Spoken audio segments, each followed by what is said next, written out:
আমি একটা কোণায় দাঁড়িয়ে দেখছিলাম দুটি ছেলে গেরুয়া বসন পরে মন্দিরের সিঁড়ি মুছছিল।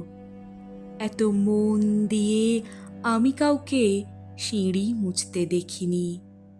এত ভালোবাসা দিয়ে আমি কাউকে ধুলো তুলতে দেখিনি।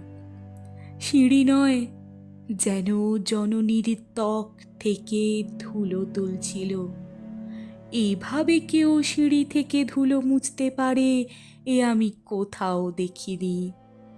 স্থিতপ্রজ্ঞ মহারাজকে জিজ্ঞাসা করলাম, এই ছেলে দুটি কে?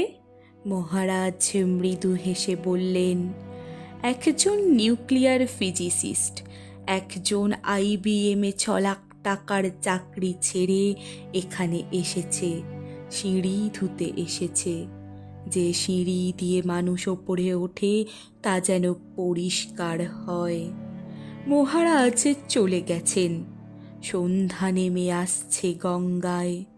আমার ভেতরেও নামছে সন্ধ্যা।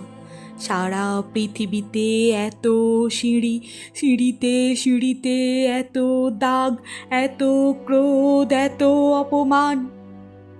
আমি কবে সিঁড়ি মুছতে পারবো?